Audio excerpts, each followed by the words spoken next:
da nossa Madju, a paz do Senhor para todos vocês. Estamos aí no segundo dia do nosso Aquece BJ. Nosso Aquece BJ é um bate-papo com os palestrantes da nossa EBJ, que vai acontecer semana que vem. Os palestrantes falarão um pouco sobre sua vida ministerial também, darão aí uma pitadinha do que nós aprenderemos semana que vem. E nessa noite, turma, a gente fica muito feliz que o nosso querido pastor Ezequias Soares, está aqui conosco. Ele vai participar juntamente com o David. O David vai bater um bate-papo muito legal, muito edificante, com certeza para a vida de todos nós, né? E eu tenho certeza que a gente vai passar alguns minutos aqui muito edificantes e vocês vão ficar com gostinho de quero mais na semana que vem, tá bom? Então, a gente vai fazer aqui uma oração. Na sequência, o nosso querido David já dará continuidade a esse trabalho, tá bom? Amém. Nós temos algumas pessoas na sala de espera, tá, Júnior? Por gentileza, pode colocar na reunião. O Douglas está na sala de espera. E nós vamos começar, então, agora, tá bom? Tenho certeza que vai ser uma bênção muito grande. Não vamos esquecer de orar pelos irmãos. Nós temos vários irmãos que estão aí enfermos por causa do Covid. Temos a irmã Simone, ela está estável, mas o caso dela ainda é muito delicado. Orar pela família. Temos a irmã Maura, da sede, que graças a Deus melhorou muito, né? Não está mais entubada. Enfim, nós temos aí muitos irmãos que estão precisando das nossas orações e nós, jovens, temos aí o dever de orar sempre e nunca desfalecer, tá bom? Então, vamos aproveitar aqui nessa oração inicial, vamos também aí orar por essas pessoas. Senhor, nós te louvamos, te adoramos, te agradecemos por tudo, pela grande oportunidade que o Senhor tem nos dado de estarmos aqui nesta noite, Pai, para falarmos de um assunto palpitante, que é sobre a Tua palavra, Senhor. A Tua palavra que revela o seu caráter, a Tua palavra que nos revela o nosso meigo Salvador. Que o Senhor possa, Pai, ministrar na vida de cada coração que está aqui participando com a gente, como o Senhor tem usado o nosso pastor, dando-lhe sabedoria. Tenho certeza que ele, nesta noite, será, Senhor, usado ainda mais, uma vez mais, para transmitir a Tua palavra e instruir a vida dos nossos jovens. Apresentamos os nossos irmãos que estão passando por momentos de dificuldade, nos leitos de hospitais, nas UTIs. Nós cremos, Senhor, que o Senhor vai aonde a medicina, infelizmente, muitas vezes não pode ir. Por isso, nós apresentamos a irmã Simone, a irmã Maura, a minha esposa, muitos outros irmãos, professor Andrews, muitos outros que estão, Senhor, agora padecendo por essa enfermidade. Mas o Senhor é o médico dos médicos, o Senhor é o nosso consolo na hora da aflição, Senhor. Então, estenda as Tuas mãos. É o que nós pedimos e te agradecemos em nome de Jesus. Amém. David, por gentileza. Amém. Eu quero já saudar todos os jovens da Madju e Geração Eleita com a paz do nosso Senhor e Salvador Jesus Cristo. Que as mãos do Senhor contemplem a vida de todos vocês. E hoje nós estamos com o nosso pastor Ezequias Soares, que vai trazer um tema da EBJ muito palpitante para nós. E o tema é como a Bíblia chegou até nós. Esse é o tema que o nosso pastor vai trazer, e eu quero fazer aqui a apresentação do nosso pastor, porque o link passou para muitas pessoas e talvez tenhamos visitantes aqui também. Então, nosso pastor, o pastor Ezequias Soares, é comentarista da revista Lições Bíblicas para Adultos da CPAD, ministro do Evangelho, preside a Assembleia de Deus em Jundiaí, São Paulo, e a Comissão de Apologética da CGADB, mestre em ciências da religião, autor de várias obras publicadas pela CPAD. O nosso pastor é esposo, pai, avô e, acima de tudo, um servo do Senhor. Pastor Ezequias, seja bem-vindo. Obrigado, Pai do Senhor a todos. É uma alegria poder participar com vocês deste evento tão importante. E o dia está se aproximando, né? Então, a pandemia está atrapalhando um bocado, mas não está impedindo, não. A obra de Deus continua e vai continuar. E é muito bom, e eu quero parabenizar o pastor Cláudio Dourado, você, a toda a equipe, pela brilhante ideia deste encontro, né, antecipando já o evento. Eu acho que é a primeira vez que isso acontece, pelo que eu me lembro, né? E isso é salutar, isso é muito importante. E estou feliz de poder ver vocês e estar com vocês nessa, podemos chamar, pré-BJ. O Aquece BJ, pastor. Aquece BJ. Exatamente. Estamos aquecendo os motores para a nossa EBJ e nós temos algumas perguntas bem interessantes. Você que é jovem, está participando conosco, você pode utilizar o chat para fazer perguntas para o nosso pastor e também você pode levantar a mão aqui, dando sinal no Zoom, e pode fazer a pergunta diretamente para o nosso pastor. E, pastor Ezequias, nós já temos uma pergunta bastante palpitante que chegou até nós dizendo: pastor, a Bíblia, ela contém erros? Alguns pregadores dizem que a Bíblia contém erros.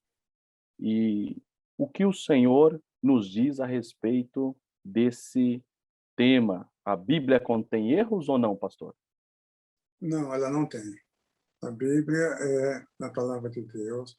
O que acontece é que o propósito da Bíblia, por exemplo, nos relatos bíblicos, na história bíblica, às vezes aparecem algumas supostas contradições, que alguns podem até chamar de erros, mas o que acontece é que os autores bíblicos, o propósito deles nunca foi ensinar a história, ou relatar a história, ou contar a história do que aconteceu.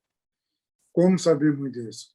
Se você vê os historiadores, os cronistas da Babilônia, da Síria, que foram contemporâneos dos escritores bíblicos, e você percebe o método dele, a dinâmica, o propósito muito claro.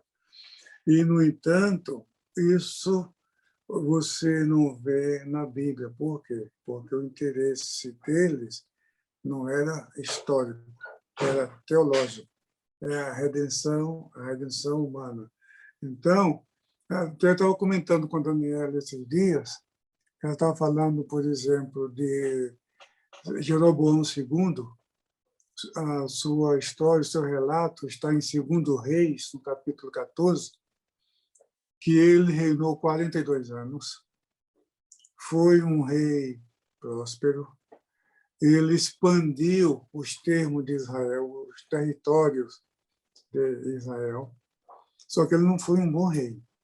Ele está na lista daqueles que fez o que era mal aos olhos, parecia mal aos olhos do Senhor. Tá? Mas são 2 versículos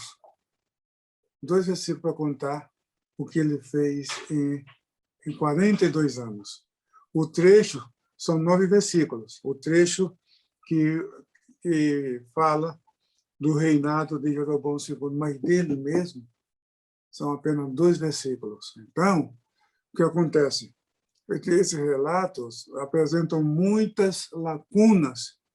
O que acontece é que nós não temos as respostas para essas lacunas. Então, muita gente usa as lacunas como um erro, mas não é erro, porque o propósito do Espírito Santo não era contar, mostrar a história, mostrar o que aconteceu, mas usa o que aconteceu suficiente para dar ao mundo a salvação. Então, os relatos sobre o Egito, sobre a Babilônia, sobre a Síria, sobre a Grécia, sobre Roma, esses povos aparecem à medida que se intercala com a história da redenção. Então, quando esses povos se envolvem com Israel, então aparecem algumas informações a respeito deles. Mas há muitas lacunas, e a gente fica, meu Deus, como entender isso? Você vê que o rei Uzias foi ferido de lepra e ficou 2 anos isolados. Aí você lê que Jotão, filho de Urias, assumiu o reinado, reinou parece que 16 anos, mas aí você não sabe se os 2 anos de Uzias conta ou se inclui no Jotão, entendeu? Então tem muitos fatos dessa natureza.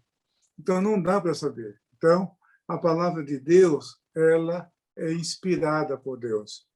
Ela foi o Espírito Santo que inspirou. E ele usou seres humanos, homens, dentro da sua cultura, dentro do seu povo, da sua tradição, usando o seu próprio repertório, a sua linguagem. E aí você vê que cada livro tem peculiaridades de estilos, peculiaridades linguísticas, e assim por diante. Você lê os escritos de João, a linguagem dele ele usa muito vida eterna e a verdade e coisa dessa natureza. E você lê Lucas, é outra estrutura. Mas todos eles foram dirigidos pelo Espírito Santo, inspirados pelo Espírito Santo. Então, você vê os evangelhos, aí você lê que quando Jesus curou o cego de Jericó, um dos evangelistas fala que Jesus estava entrando em Jericó.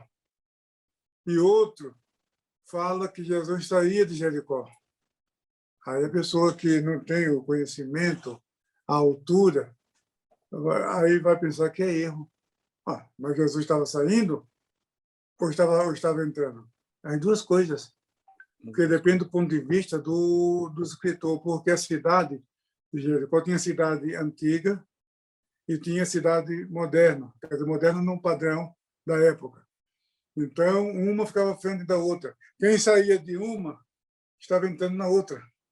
Então, quem estava na cidade, por exemplo, a velha, a antiga, Jesus estava saindo. Mas quem estava na outra estava recebendo e Jesus estava vindo. Então, isso depende muito do ponto de vista do escritor. Outro exemplo é o Pai Nosso. Você vê o Pai Nosso em Mateus, capítulo 6, e você vê o Pai Nosso em Lucas, não está ipsiliter, quer dizer, palavra por palavra, mesma coisa. Mas por quê? Porque ali era outra situação. Porque Jesus não ensinou o Pai Nosso só uma vez. E muitos ensinos de Jesus eram ensinos repetidos.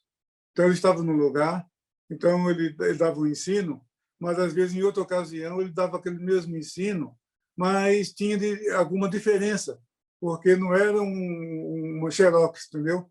Então, ele estava falando a mesma palavra, estava falando o mesmo ensino, mas não usando exatamente as mesmas palavras. Então, a pessoa que faz um estudo nos evangelhos, vê que eles se harmonizam, eles não se contradizem. Então, para dizer alguém que ousa dizer que há erro na Bíblia, primeiro, essa pessoa precisa ter um juízo crítico perfeito. Tá? E isso não existe no ser humano. Tá? Porque, às vezes, você pensa uma coisa hoje, faz seus cálculos, plano tudo direitinho, tá certinho, perfeito, no outro dia você vê que se enganou. Você vai ter que refazer seu pensamento, você vai ter que mudar suas ideias. Então, como os seres humanos são imperfeitos, eles estão incapacitados, impossibilitados para julgar a palavra de Deus. Antes do contrário, é a palavra de Deus que julga o ser humano. É a palavra de Deus que julga a pessoa. E não a pessoa dizer que está errado. Sim, mas como você pode dizer que está errado? Qual é a tua referência para você dizer que o texto sagrado está errado? Então, é realmente muita falta de coerência, falta de sensatez. Alguém apontar para a Bíblia e falar isso é errado. Não, mas para você dizer que ela está errada, você tem que ser perfeito. Mas para você dizer que ela está errada, mas quem garante que, que não é você que está errado? Então, como o ser humano não é perfeito, então ele não julga a Bíblia, ele não pode julgar a Bíblia, não está autorizado a julgar a Bíblia, não tem a qualificação nem autoridade para julgar a Bíblia. Ao contrário, a Bíblia é quem julga as pessoas. Então, se você ouviu alguém falar em pregações, geralmente tem internet que tem muito dessas coisas. A internet está cheio disso. Não vá atrás disso, não. Não vá atrás, não, porque para ele dizer que está errado, então ele tem que provar que ele está certo, que ele é perfeito. E como fazer isso? Então, vocês perceberam a incoerência?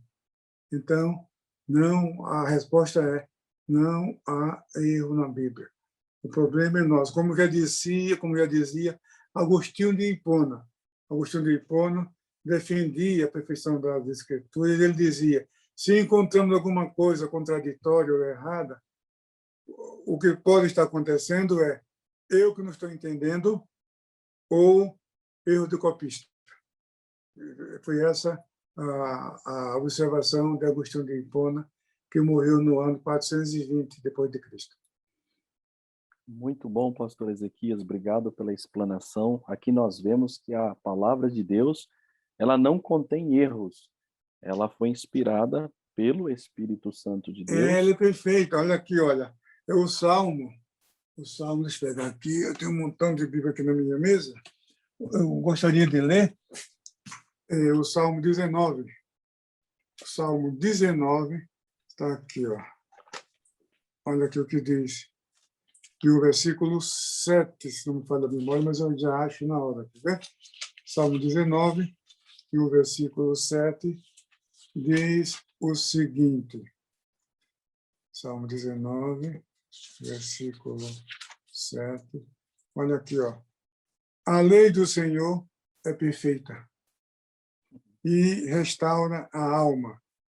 O testemunho do Senhor é fiel e dá sabedoria aos simples. Então, a primeira parte, a primeira cláusula desse versículo, a lei do Senhor é perfeita. E a lei na Bíblia, nem sempre é uma referência ao Pentateuco, nem sempre se refere à lei de Moisés. O Harrison, professor de Antigo Testamento da Universidade de Toronto, no comentário dele sobre o Antigo Testamento, é um autor reconhecido no mundo inteiro. A CPAD tem 2 livros dele, um sobre o Antigo Testamento e outro sobre o Novo Testamento, colorido com muitas fotografias, imagens, uma obra excelente. Ele já é falecido, mas ele tem a Vida Nova, a coleção do Antigo Testamento da Vida Nova, o comentário de Jeremias é dele. É uma autoridade no mundo. E ele diz que foi a partir do cativeiro, do retorno da Babilônia, do exílio, que os judeus passaram a chamar o Pentateuco de a Lei de Moisés. Na verdade, Pentateuco, o termo não aparece na Bíblia. A palavra Pentateuco ela já é da cristã, é a partir de Tertuliano. Mas a coleção de Moisés passou a ser chamado de lei, Torá, passou a chamar de Torá a partir do período do Segundo Templo. Então, a lei que fala a Bíblia, a lei do Senhor, ou a lei de Deus, ou a lei se refere às Escrituras.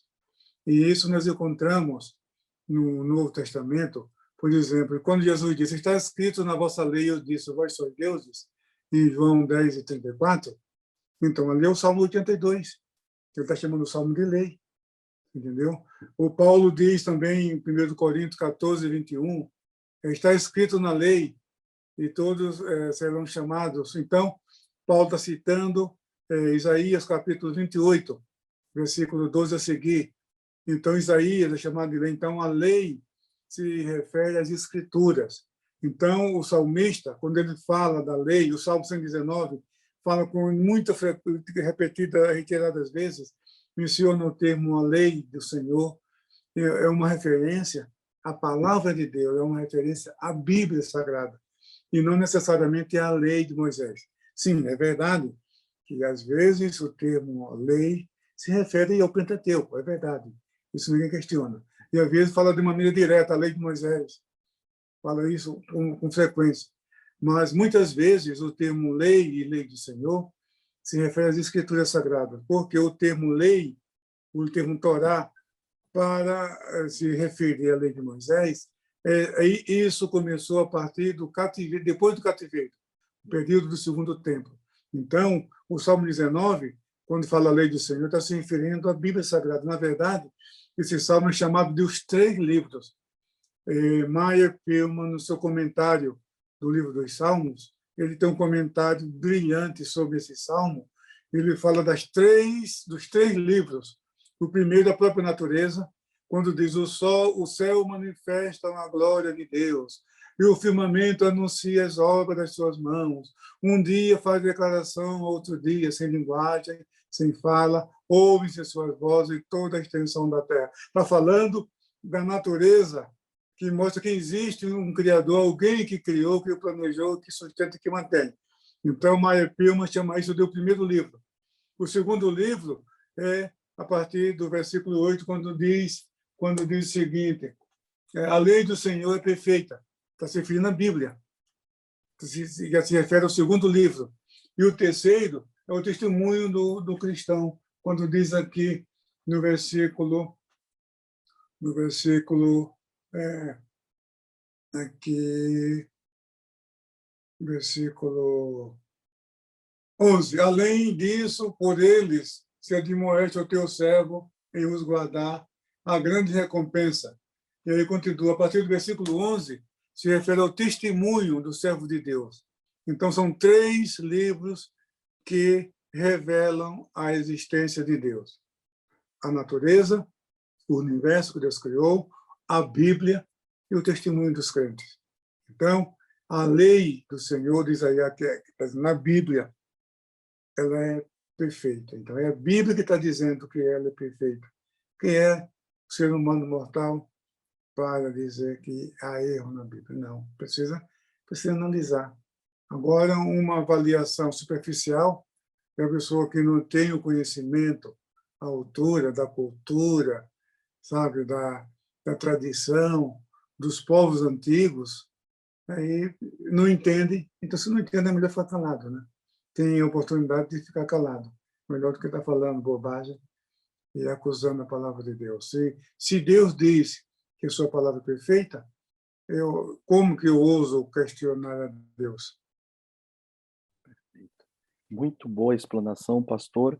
E nós já temos outra pergunta a respeito das traduções da Bíblia. Hoje nós temos diversas traduções, King James, Almeida, e nós temos traduções também que precisam ser analisadas e talvez tomar até um certo cuidado para ler, e aí eu já me refiro da tradução do Novo Mundo. Pastor Ezequias, quais traduções hoje o jovem e o adolescente têm que ter um certo cuidado ao analisar essas escrituras? Os jovens, adolescentes ou qualquer pessoa pode ler qualquer tradução da Bíblia, não tem problema, exceto, como você mesmo falou, a tradução do Novo Mundo, aquilo não é Bíblia. Foi a minha pesquisa de mestrado. Meu trabalho foi, me debrucei sobre esse tema. Eu lembro que na banca de qualificação, um dos membros da banca até sugeriu para não chamar aquilo de escrituras. Agora, feita essa sugestão dele, porque é uma versão viciada, tendenciosa, que foi preparada para contrabandear as crenças peculiares da Testemunha de Jeová para o texto. Tá? Então, é uma tradução falsa. Então, não é uma Bíblia. Tá? Então, mas qualquer outra versão pode ler com segurança, sem problema nenhum. Agora, o que acontece é que cada versão da Bíblia tem o seu nível de linguagem. E os editores, quando preparam uma tradução ou uma revisão, ele tem um público-alvo. Okay? A versão brasileira, ela é muito reverenciada, é bem cotada pela sua exatidão, mas é uma leitura que ela não flui. Ela não flui, porque ela é muito literal. E você vê, e a tradução na linguagem de hoje, ela já é um pouco mais solta. Ela é solta, mas ela transmite a mesma mensagem. Entendeu? Então, ela fala a mesma coisa. Por exemplo, imagina uma pessoa que está lendo a Bíblia e fala ali dos gentios. Ele vai saber o que é gentio? Entendeu? Então, a nova tradução na linguagem de hoje, aí, em vez de falar gentio, fala não judeu. Você vê que isso já deixa o texto mais claro. Então, a nova Almeida atualizada, ela procura usar a linguagem do nosso tempo e manter a erudição bíblica, mantendo a fidelidade às línguas originais e à língua portuguesa. Então, por exemplo, na Almeida Corrigida, que é a mais tradicional entre nós, a Almeida Corrigida, ela foi revisada em 1898. Recebeu esse nome, edição revista e corrigida, porque no século XIX, a versão de Almeida foi submetida a 7 revisões. Né? A 7 revisões. A primeira edição completa, Antigo e Novo Testamento, da versão de Almeida, em um só volume, foi editada na Inglaterra, publicada na Inglaterra, em 1819. Em 1819. Muito bem. E, nesse século XIX, o texto foi submetido a 7 revisões, 4 delas só no Novo Testamento e 3 nela completa. Mas, em 1898, eu tenho aqui, essa aqui, olha aqui, essa aqui, deixa eu ver essa edição, como a folha de rosto do Antigo Testamento, ela foi arrancada, se perdeu, mas tem aqui do Novo Testamento, eu posso mostrar para vocês, olha aqui, do Novo Testamento, não sei se vai dar, aqui, 1896, está vendo? Muito bom. Então, foi entre 1896 e 1898. Em 1998, ela recebeu esse título, edição revista e corrigida. Né? Depois disso, ela foi revisada em 1969. Tá? Aqui, aqui uma edição, a Sociedade Bíblica do Brasil lançou, eu recomendo. Olha aqui, no meio de 1969. Depois disso, ela foi revisada em 1994. E depois, em 2010, por causa da revisão ortográfica da língua portuguesa. Muito bem. Então, essa Almeida corrigida, ela é tradicional, ela é respeitada, é muito fiel. E ela é literal, mas não é tanto quanto a a tradução brasileira, e a leitura dela flui melhor do que a da tradução brasileira. Agora sim, a Nova Almeida atualizada, então essa sim é a linguagem do nosso tempo. Então, essa eu recomendo para os jovens. E é o texto que foi adotado pela nossa convenção, ao lado da Almeida Corrigida. Então, porque é uma Bíblia que prima pela oralidade, ela é bem apropriada para a leitura pública, no púlpito. As construções são simples, usa a ordem direta, o sujeito, o verbo, o complemento. A Almeida Corrigida, ela segue mais ou menos como está na língua original, sabe? No princípio, criou Deus os céus e a terra. Né? Então, e a ordem direta é Deus criou no princípio os céus e a terra, porque a ordem direta na língua portuguesa é o sujeito, o verbo e o complemento. Então, isso para nós não parece significar muita coisa, mas para o leitor simples, a inversão dificulta a compreensão. Isso é uma figura de linguagem que se chama hipérbato. Então, eu me lembro que uma vez um jornalista estava entrevistando as pessoas na rua, perguntando o que significava a introdução do hino nacional. Ouviram do Ipiranga a imagem plástica.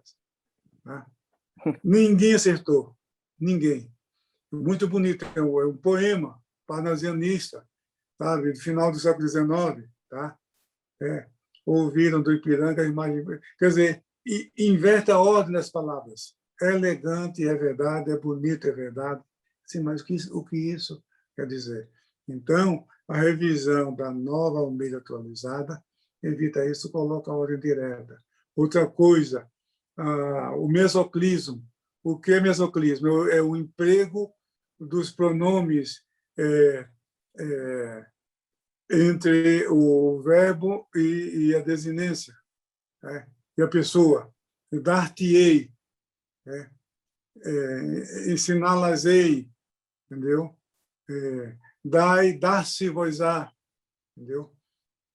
Isso é poético também. Isso se chama mesoclismo. E a Nova Almeida atualizada evita isso. Em vez de falar dar-te-ei, fala te darei.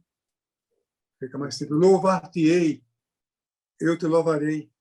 Entendeu? Então, ela evita isso que se chama mesoclismo. Outra coisa, cacofonia. Os cacófatos, o que é isso? Palavras que soam mal, sabe? Por exemplo, homem de pouca fé. Até alguém brinca e fala de homem bully, né? Homem de pouca fé, quer dizer, homem de pequena fé, né? Então, lá daquela passagem que Jesus apazigua a tempestade, né? É um homem de pouca fé. Então, dá a impressão que é de pôr de colocar café. Aí alguém brinca e chama de homem bully, né? Então, uma comissão da Sociedade Bíblica do Brasil, na década de 50, estava fazendo uma pesquisa nas igrejas para revisar, quando prepararam a tradução de Dom Ferreira de Almeida, edição revista e atualizada. Né? Eles viram que havia necessidade de colocar a linguagem na língua do povo brasileiro, porque João Ferreira de Almeida era português. Você vê que muitas expressões ali são de Portugal e não do Brasil. Eu lembro que a versão anterior a 1994 falava fumo, que para os portugueses o fumo é fumaça. Ele fala que abriu o poço do abismo e subiu o fumo. Né? Para nós, no Brasil, o fumo é outra coisa. Entendeu? Então, foi feita uma pesquisa, aí eles viram a necessidade de fazer uma revisão. Foi assim que nasceu, na década de 50, a Almeida, edição revista e atualizada. Então, eu e um membro da equipe, uma comissão, estava no Rio de Janeiro, se não me falha a memória, em Bom Sucesso, e falando, dando um ensino sobre o tema, e o pastor leu essa passagem aqui de Êxodo, acho que é 24 e 34, que eu ver se é isso mesmo, que Moisés sobe o monte com Josué e fala para o povo ficar ali, acho que é 24 e 34, deixa eu ver se é isso mesmo. Então, é interessante, diz o seguinte, 24 e 34, diz o seguinte, é 24, não é 24 e 14, né? Diz aqui, ó, e disse aos anciãos, esperai-nos aqui até que tornemos a vós. E eis que Arão e U ficaram convosco. Quem tiver algum negócio chegará a ele. Então, veja a primeira parte do versículo, né? Diz o seguinte, e disse aos anciãos, esperai-nos aqui até que tornemos a vós. Aí uma irmã levantou a mão. Viu, pastor? Por que Moisés e Josué teriam que voltar já avós, já como vovô? O pastor só estranha a pergunta, mas por quê? Não, avós. Quer dizer, isso é cacofonia, entendeu? Quer dizer, a vocês, né?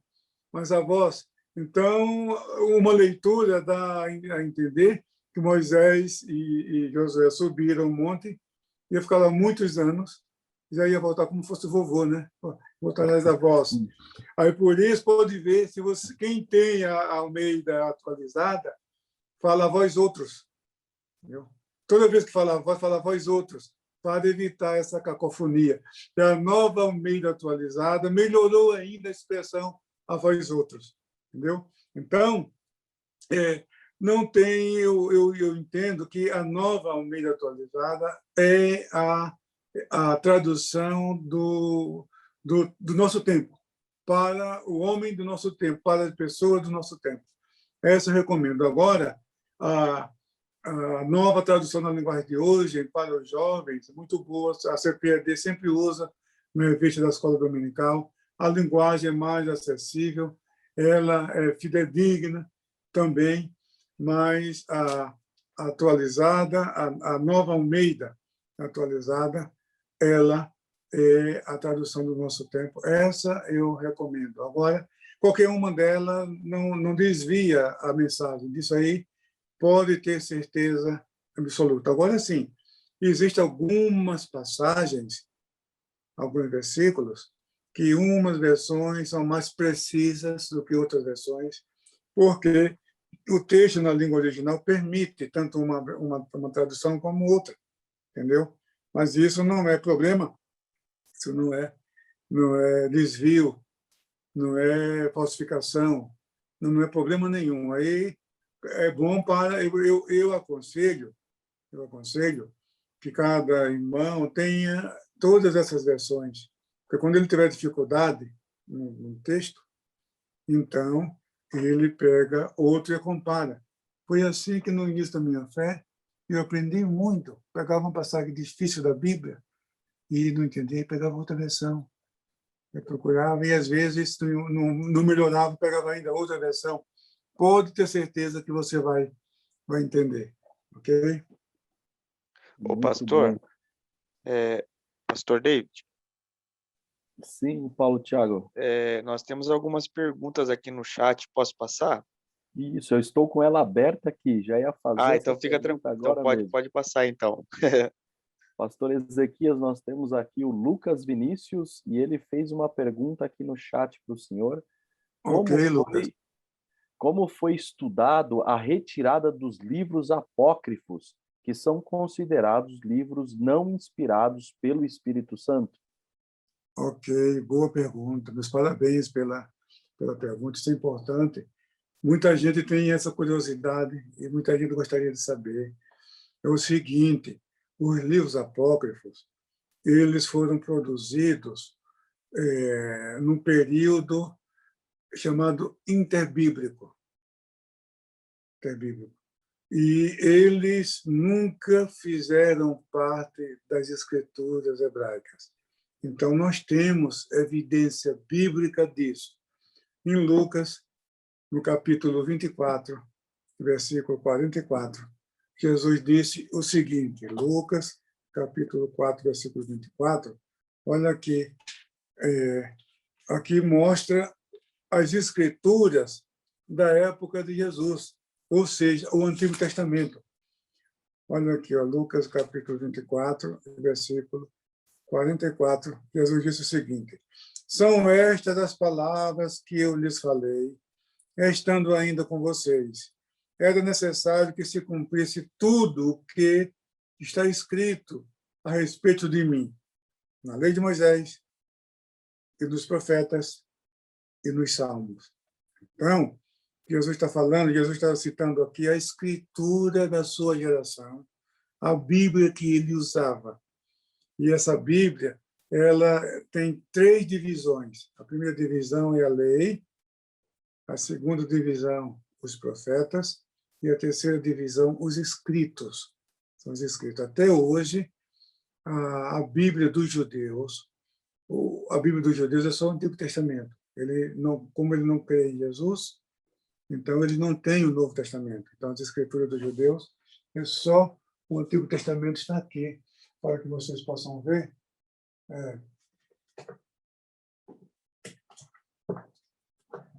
Aqui, ó. Aqui está escrito em hebraico, Torá, Neviim, Ketuvim. Torá quer dizer lei, Neviim quer dizer profetas, e Ketuvim quer dizer escritos. É o nome da Bíblia em Israel até hoje, entre os judeus. Então, é lei, profetas e escritos. Essa divisão tripartida já existia na época de Jesus. Então, na primeira divisão é a lei de Moisés. Está a lei de Moisés, os 5 livros de Moisés. A segunda divisão, os profetas. Então, só que a classificação da Bíblia judaica ela é diferente.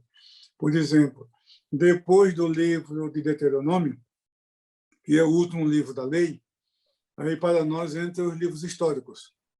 Josué, Juízes, Ruth, os 2 livros de Samuel, os 2 livros dos reis, os 2 livros das crônicas, Neemias, Esdras, Neemias e Esther. Aí Esther termina a coleção dos livros históricos. Mas para os judeus, o arranjo é diferente. Para os judeus, depois de Deuteronômio, na verdade, vem o livro de Josué. Mas para eles, Josué não é um livro histórico, é um livro profético. Ele classifica como um profeta. Então, depois vem os Juízes, também um livro profético, eles chamam de profetas anteriores. Então, depois do Pentateuco, na Bíblia judaica, vem o quê? Vem Josué, Juízes, aí ele pula o livro de Ruth, aí vem os 2 livros de Samuel, e depois vem os 2 livros dos reis. Aí esses livros são chamados de profetas anteriores. Aí depois do livro dos reis, para nós vem as crônicas, mas para ele o livro de crônicas é um livro histórico. O livro de crônicas é o último livro do Antigo Testamento, é o último livro da Bíblia para os judeus. Então, depois do livro dos reis, vem Isaías. Depois de Isaías vem Jeremias. Depois de Jeremias vem Ezequiel. Eles pulam o livro de Lamentações. Depois de Ezequiel pula o livro de Daniel. Aí vem os profetas menores. Então, eles chamam profetas posteriores. Profetas anteriores, Josué, Juízes, Samuel e Reis. Profetas posteriores. Aí vem Isaías, Jeremias, Ezequiel e os profetas menores. Esses são os livros proféticos, é a segunda parte. E a terceira parte são os escritos, são chamados Ketuvim, os escritos, que começam com os salmos. Começa com os salmos e o arranjo é outro. Os salmos, os escritos têm 3 subdivisões. A primeira divisão são os livros poéticos. Quais são esses livros? São Salmos, Jó e Provérbios. Esses são os 3 livros poéticos. Depois vem os Megilot. O que é Megilot? São os livros lidos nas festas judaicas. Estão aqui, ó. Vou mostrar para vocês os Megilot. Aqui. Megilot. Tá?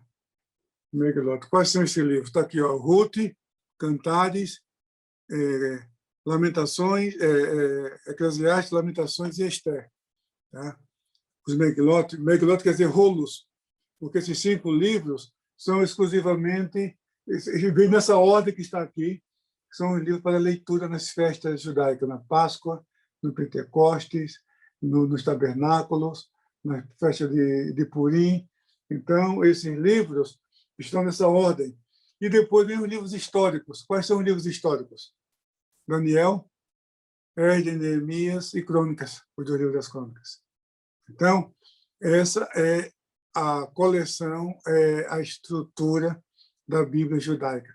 Quando Jesus falou para que se cumprisse tudo o que a respeito de mim está escrito na lei de Moisés e nos profetas e nos salmos, é claro que os salmos encabeçam a terceira parte, entendeu? Então, isso mostra que era a Bíblia da época. E esses livros apócrifos, eles apareceram em Alexandria, os judeus alexandrinos que traduziram a Septuaginta, traduziram a Bíblia hebraica para a língua grega, as escrituras do Antigo Testamento do hebraico para o grego, e nesse período eles foram inserindo na Septuaginta esses livros que foram produzidos no período interbíblico. E as autoridades de Israel, os rabinos, não aceitaram, primeiro porque eles diziam que precisava ter sido produzido em hebraico. Esses livros foram produzidos em grego, exceto o livro de Macabeus. Do livro de Macabeus, há evidência de que eles foram escritos originalmente em hebraico, mas depois foram traduzidos para o grego, mas os escritos, as cópias hebraicas desapareceram. Há apenas evidência. Muito bem. Então, a Bíblia dos judeus, a Bíblia judaica, a Bíblia hebraica, não contém nenhum livro dos apócrifos. Agora, eles sim aparecem na Septuaginta, os judeus alexandrinos, os judeus de Alexandria, no 1º século da era cristã, eles introduziram esses livros no cânon grego, na Bíblia de Alexandria, na Septuaginta. Muito bem. O que acontece? Como nos 4 primeiros séculos da era cristã, o evangelho foi difundido pelo vasto Império Romano e a língua grega era a língua franca do mundo, apesar de latim ser a língua do Império Romano, mas mesmo os romanos falavam grego, então a Septuaginta foi a Bíblia usada na igreja. Entendeu? Então, e aí veio essa discussão. Muitos dos pais da igreja estão divididos. Agostinho de Hipona defendia esses livros apócrifos. Jerônimo, que traduziu a Vulgata Latina, a Bíblia para o latim, que é a Bíblia oficial dos católicos romanos até hoje, a Bíblia oficial do Vaticano, Jerônimo não aceitava, ele dizia, não, é um livro de leitura útil, importante, mas não tem a mesma autoridade e eles não são inspirados. Okay? Então, Lutero, quando traduziu a Bíblia para o alemão, ele colocou no final do Antigo Testamento os livros apócrifos e colocou essa observação. Leitura recomendada, leitura útil, mas não tem a mesma autoridade porque eles não são inspirados. Okay? Então, esses livros passaram oficialmente a integrar a Bíblia católica no Concílio de Trento, um concílio que aconteceu entre 1549 a 1563, que foi um concílio que se reuniu para refutar a reforma protestante, e nesse concílio eles adotaram esses livros apócrifos, que eles chamam de deuterocanônicos. Os outros livros da Bíblia eles chamam de protocanônicos, e esses livros eles chamam de deuterocanônicos, que eles querem dizer que esses livros foram reconhecidos posteriormente. Deutero quer dizer segundo. Então, esses livros foram reconhecidos posteriormente, mas eles nunca fizeram parte das Escrituras Sagradas. Eles foram acompanhados na Septuaginta, uma tradução que foi usada pelos judeus da diáspora pelos judeus que estavam dispersos pelo vasto Império Romano, e ganhou influência porque era a Bíblia usada pelas igrejas, porque era o povo de língua grega. A Vulgata Latina ela foi traduzida por volta do ano 400 e só teve espaço mesmo nas igrejas a partir do século VI. Foi a partir do século VI que a Vulgata Latina ganhou espaço nas igrejas ocidentais, mas a Septuaginta até hoje é a Bíblia das igrejas ortodoxas, as igrejas gregas, até hoje. Então, esses livros apócrifos, eles não são inspirados, eles nunca fizeram parte da Bíblia que Jesus usava, nunca fizeram parte das escrituras do Antigo Testamento. Perfeito, pastor. E aproveitando o ensejo, tem mais uma pergunta que está relacionada ao tema.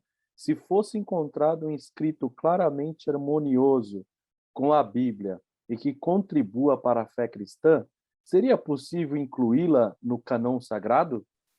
Não, porque o cânon está encerrado, né? O cânon já se encerrou, então não tem.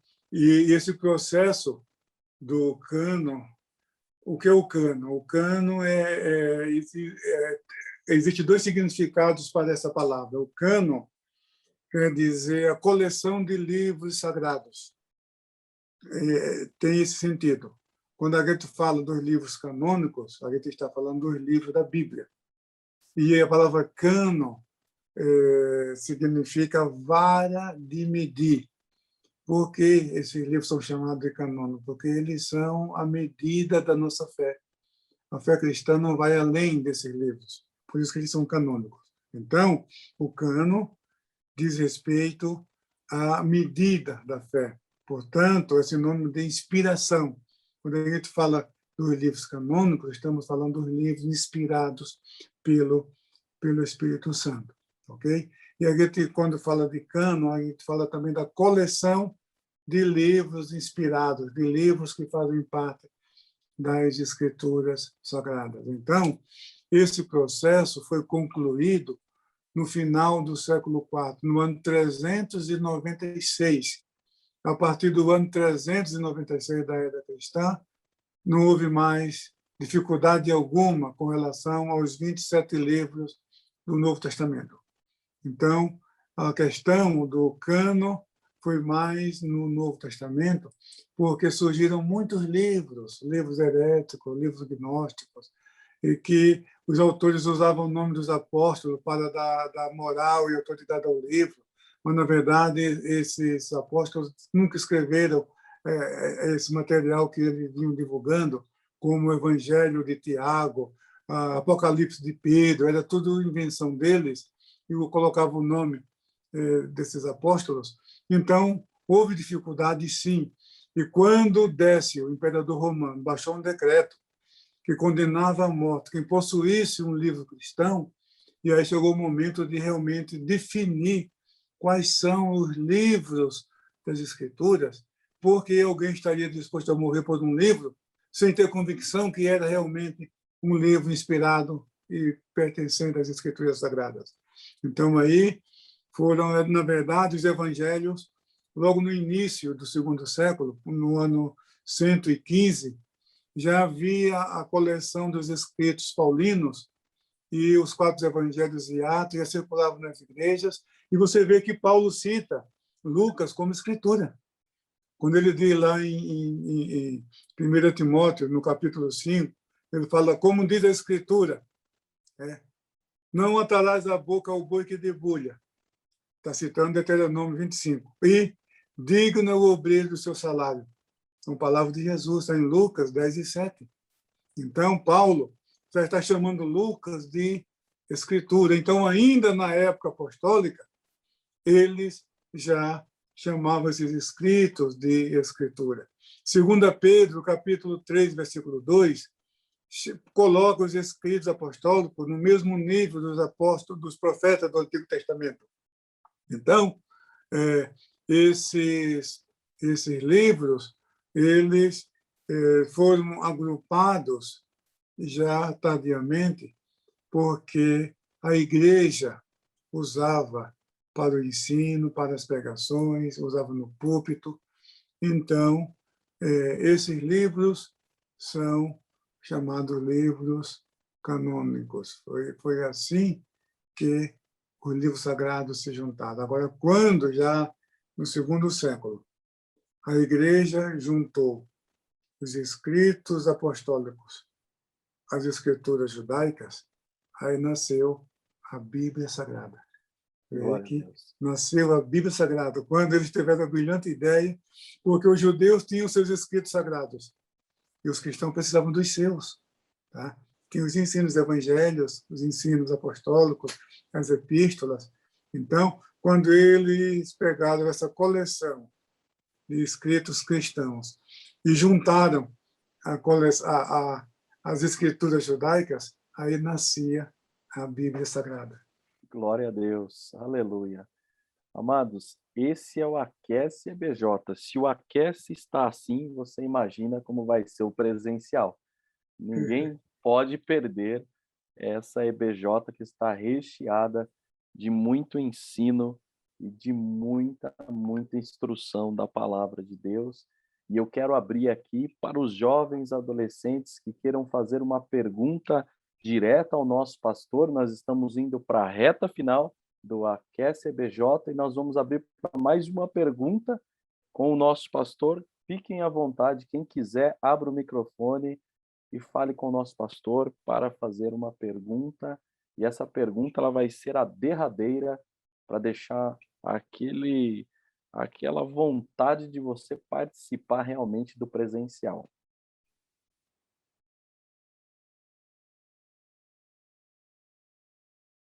Eu acredito que o povo está um pouquinho acanhado. Estou esperando a pergunta. É isso aí. Eu acredito, pastor Ezequias, que as perguntas foram todas sanadas. Algum líder que queira fazer alguma pergunta para o nosso pastor, fique à vontade, porque nós estamos aqui na nossa reta final do Aquece EBJ. A gente abriu esse espaço, pessoal, por causa da pandemia, a gente está fazendo os cultos com tempo menor, né?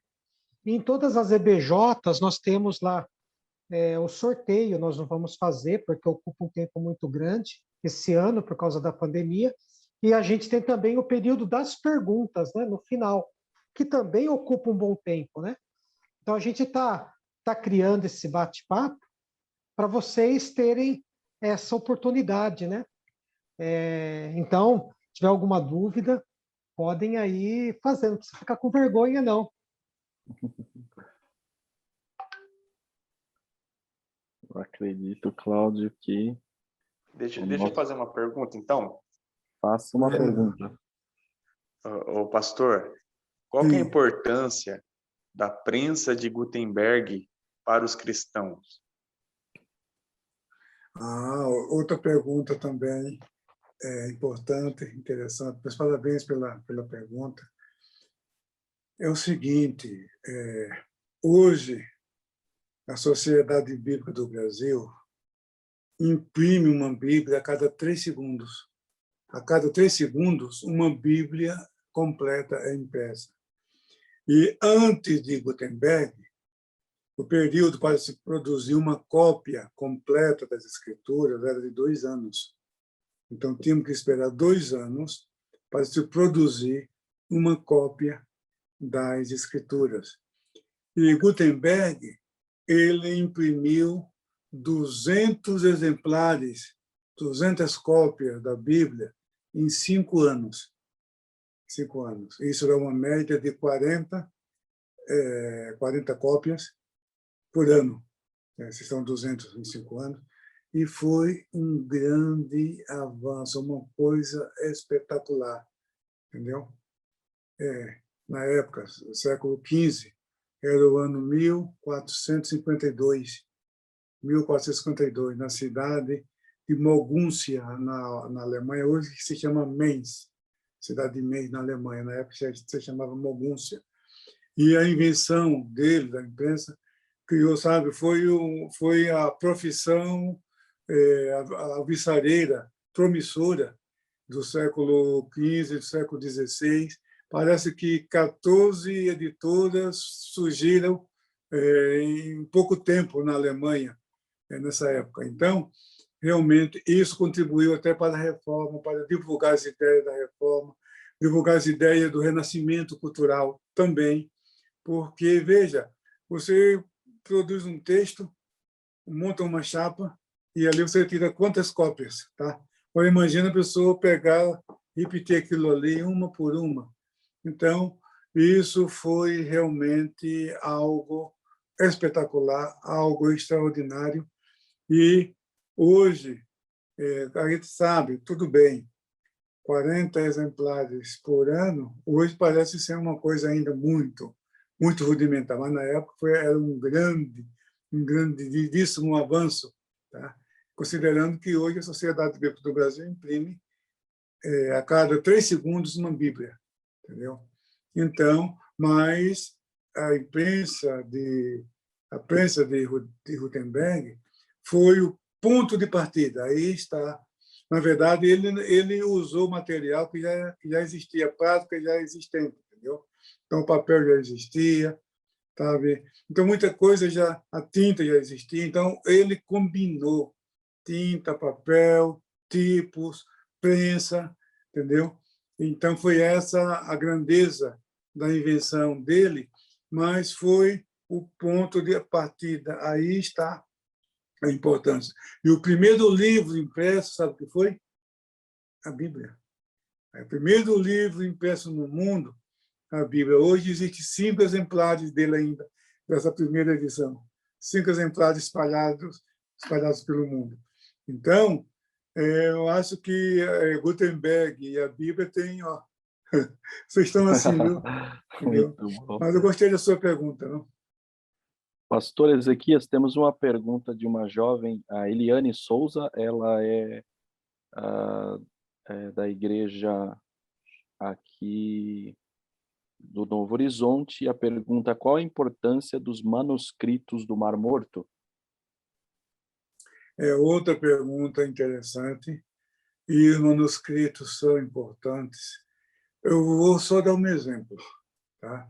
Eu tenho, aqui está lá em cima, que eu poderia mostrar um facsímile. O que é facsímile? É fotografia de páginas de livros.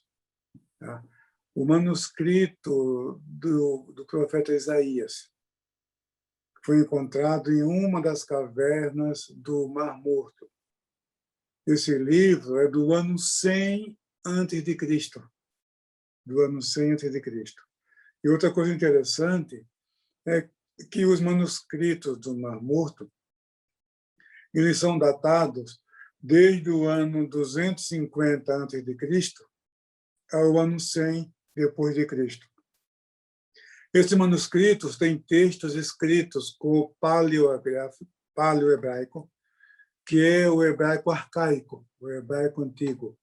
Então, há muitos manuscritos que ainda estão na escrita paleohebraica, que é a escrita arcaica antiga.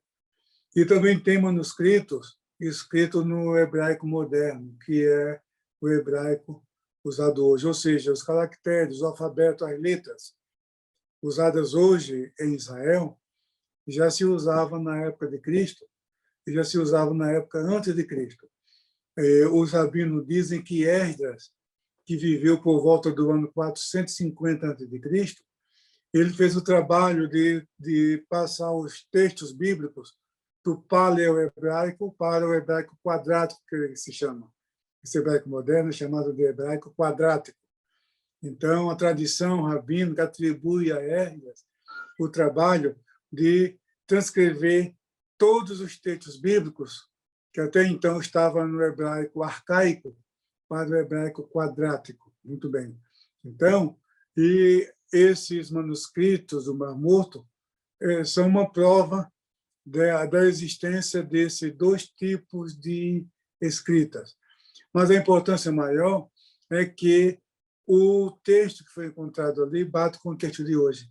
Então, você pega o livro do profeta Isaías, do ano 100 a.C., e compara com o profeta, pega a Bíblia hebraica, hoje, que eu mostrei aqui, tá?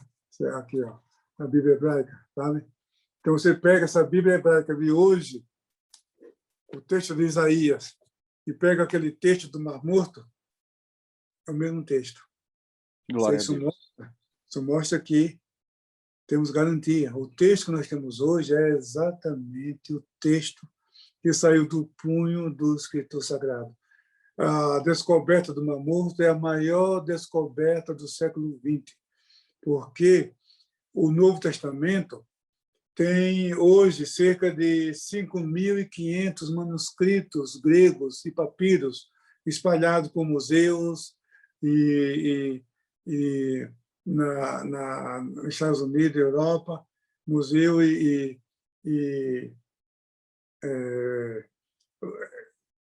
seminários, não, escapou a palavra agora, onde se juntam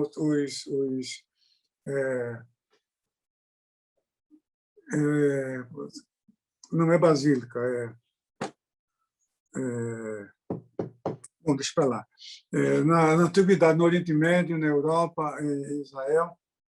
Então, esses manuscritos estão espalhados, são mais de 5.500 manuscritos gregos do Novo Testamento, tanto completos como fragmentos. Muito bem. Agora, do Antigo Testamento, são pouquíssimos os manuscritos. E por que isso? Porque os copistas judeus, quando eles terminavam de copiar o texto original, eles destruíam. Porque, para eles, quanto mais novo o manuscrito, tinha mais valor. E para os cristãos, quanto mais antigo o manuscrito, tinha mais valor. Então, os cristãos valorizavam os manuscritos do Novo Testamento, mas pela antiguidade. Quanto mais antigo, melhor, tem mais valor. E os judeus, quanto mais novo, tinha mais valor.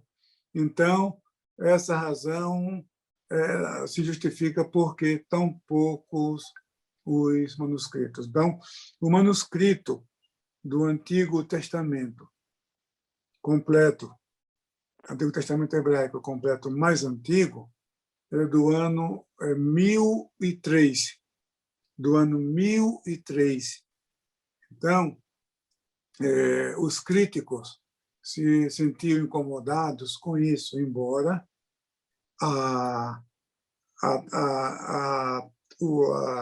o tratamento que os copistas judeus davam às Escrituras era num rigor tão extraordinário que nenhum crítico, mesmo não cristão e não religioso, jamais esses críticos duvidaram da autenticidade do texto, por causa do critério usado na compilação, na cópia desses manuscritos. Para você ter uma ideia, por exemplo, o livro de Gênesis aparece tantas vezes a letra Aleph, que é a primeira letra do alfabeto hebraico. Eles têm uma tabela. Aparece tantas vezes a letra Beit, aparece tantas vezes o nome Elohim, o nome Deus, aparece tantas vezes. Então, eles tinham aquela tabela. Quando o copista terminava de copiar um livro, aí vinha uma comissão para checar isso aí. Tá? Até hoje, a Bíblia, você vê aí, ele tem, no final do livro, de cada livro da Bíblia, ele fala a palavra que está no meio do livro. Tá? Hoje nós temos computador, temos impressora, temos tudo. Naquela época era feito na raça, na unha. Tá? E a comissão acompanhava isso. Então, ninguém jamais questionou a autenticidade do texto hebraico do Antigo Testamento. Mas eles não tinham, eles precisavam de algo mais consistente. E as descobertas do Mar Morto, 220 manuscritos. Na verdade, o achado, a biblioteca do Mar Morto, compunha mais de 800 livros. Mas livros bíblicos são 220 livros bíblicos. Só que nenhum deles completa exceto Isaías. Por causa do tempo, então ele se fragmentou. Então, o que tem são fragmentos mas o livro de Isaías se preservou completo. Então, ele é usado como referência. Está em Israel, é segredo de Estado, só o governo de Israel sabe onde esse livro se encontra. No Museu do Livro tem lá uma cópia dele, uma cópia do rolo de Isaías, do livro do profeta Isaías, mas o original mesmo está escondido. Tá? É segredo de Estado. Está no lugar que, se porventura a cidade de Jerusalém for bombardeada e ela for destruída, o sistema lei já protege esse livro. Então, a importância do manuscrito do Mar Morto é que mostra a autenticidade do texto. Então, essa descoberta fechou a boca dos muçulmanos. Os muçulmanos dizem que a Bíblia foi falsificada e foi adulterada. Só que você pergunta para ele quando isso aconteceu, ele não tem resposta. Quem fez isso também não tem resposta. E a acusação infâmia deles é uma calúnia. E é também impossível porque, para alguém adulterar e falsificar um texto, ora, teria que falsificar todos eles.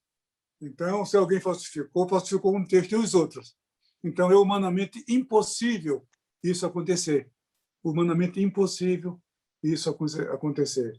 E outro grupo religioso que também daria a vida para mostrar erro na Bíblia são os mormons, porque o livro de Mórmon tem problema de ponta a ponta. Então, ele diz que o livro de Mórmon é a palavra de Deus, mas que a Bíblia ela é inspirada desde que seja fiel, fidedigna à sua tradução, e depois afirma que não existe tradução fidedigna. Portanto, os mormons não acreditam na inspiração, na autoridade da Bíblia. Então, o que acontece?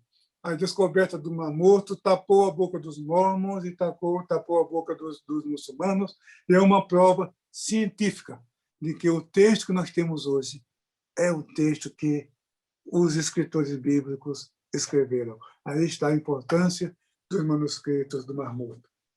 Aleluia! Que bênção essa palavra. E tem uma pergunta aqui, pastor, o Renan está dizendo por que o rei Eumenes II teve que desenvolver o pergaminho, se já havia o papiro na época? O pergaminho ele é mais resistente. Tá? O pergaminho ele é feito com pele de cabras, ele é curtido, trabalhado, e ele dura muito mais tempo. O papiro ele, a durabilidade dele é pouco. Por exemplo, o livro do profeta Isaías está em pergaminho.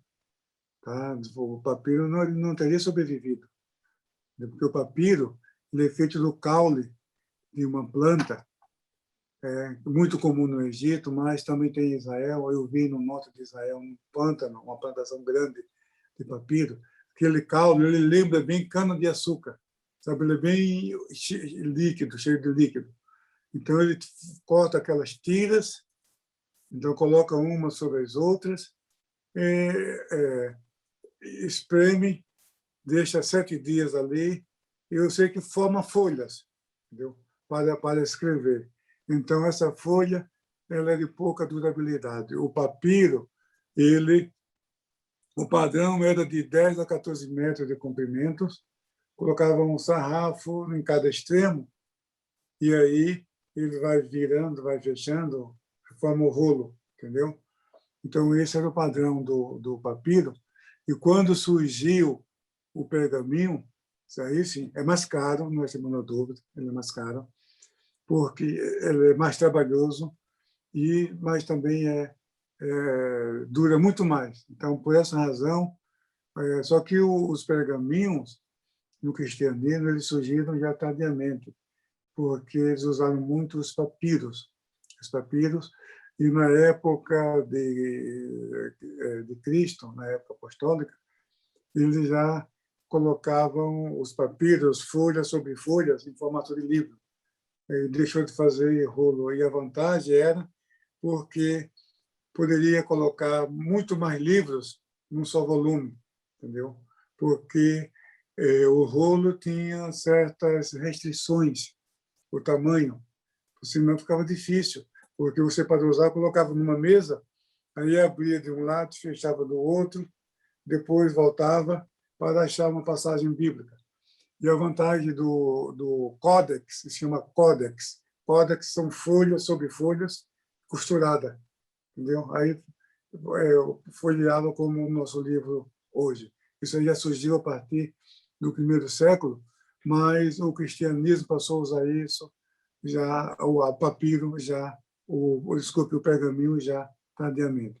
Então, veio o papiro, da onde vem a palavra papel, depois do papiro veio o pergaminho, e depois do pergaminho veio o códex, e agora o livro, e agora chegou o tablet, né? Então, a lei, os 10 mandamentos foi escrito em tablet, pedra, Muito bom. e agora nós temos a Bíblia em tablet, né? Só que é um tablet moderno, tá? Os dois extremos, né? Muito bem. Muito bom. Pastor, vamos para a derradeira pergunta agora. Existem conteúdos perdidos que iriam contribuir para a construção da nossa Bíblia atual? Exemplo, cartas de Paulo que se perderam com o tempo. Muitos escritos se perderam, mas o que o Espírito Santo preservou foi o suficiente para preservar a fé cristã. Então, o que Deus preservou foi mais do que o suficiente para preservar o cristianismo. Então, nós temos a dúvida que muita coisa se perdeu, é claro. Tá? Eu não acredito que Jesus operou só aqueles milagres que estão nos evangelhos. Tá? João fala que Jesus fez muitas coisas que não estão escritas nesse livro. Então, nem tudo que aconteceu na história do povo de Deus, na história da igreja, na vida dos apóstolos, nem tudo foi escrito. Muita coisa se perdeu. Mas o que se foi preservado foi providência divina. Então, nós não precisávamos daquilo que se perdeu. Se Deus permitiu que isso acontecesse, é porque não fez falta, não ia fazer falta para a fé cristã. E nós encerramos aqui esse Aquece BJ com o pastor Ezequias, que, na verdade, foi uma verdadeira fornalha EBJ aqui, com tanta coisa boa que nós aprendemos.